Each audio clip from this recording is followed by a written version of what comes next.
अपने बारे में बताइए कि आपका मतलब जो बच्चा है वो स्पेशल है, तो उसको पालने पोसने में आपको क्या दिक्कतें आएंगी?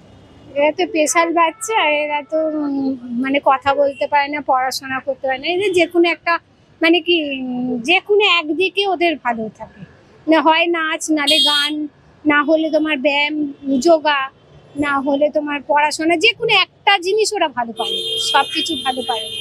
সমাজে আপনাকে কত কি মানে বলেছে, তো আপনি কিভাবে ফেস করেছেন সেটা আমরা জানতে চাই। সেটা কি করে বলবো, তা আমরা তো প্রচুর মানে রাস্তাঘাটে সবার কাছ থেকে না আমরা পাই, মানে ওদের বাসে তুলতে গেলেও বাসের কন্ডাক্টর, ড্রাইভার তারাও বলে, আবার কিছু ড্রাইভার কন্ডাক্টর আছে খুব ভালো, তারা আবার নিজেরা হাত ধরে নামিয়ে দেয়, এত সুন্দর করে যত্ন করে নামায়।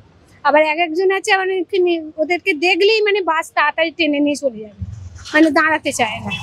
এইসব আর কি বলবো বলো, এইসব বাচ্চা নিয়ে। আপনি মা হিসাবে কি বলবেন ওদেরকে? মা বলবো যে আমরা যেমন কষ্ট করছি তেমন যেন সবাই একটুখানি দেখে ওদের সহযোগিতা করে। আমাদের এখানে ক্লাস সংবেদন আছে, সংবেদনেই আমাদের প্রোগ্রাম ছিল, সেই প্রোগ্রামেই নাচের প্রোগ্রাম করেই আসছি আমরা। তো আপনার ছেলের নাম কি? আমার মেয়ে আর ওর ছেলে। আমার মেয়ের নাম স্বর্ণালী দাস। ওই স্বর্ণালী দাস নাচ করতে খুব ভালোবাসে, ড্যান্স করতে। আর এ হচ্ছে তাপস, তাপসকে দেখি তাপস রবি দাস, এও ড্যান্স করতে খুব ভালোবাসে।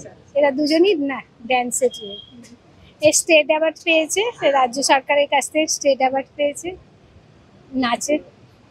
अच्छा, मदर्स डे पे आप क्या संदेश देना चाहेंगी? मतलब जो नई नई माँ बन रही हैं उनको कि कैसे, अगर मान लीजिए उनका कोई स्पेशल बच्चा होता है तो वो कैसे देखभाल कर सकती है? সেটা তো এই তো মানে এদের সঙ্গে থাকতে থাকতে মানে এদেরকে জানতে হয়, মানে এদের সঙ্গে আমরা তো প্রথমে জানি না যে এরা এইরকম হবে, আমরা থাকতে থাকতে তবে জানতে পারি।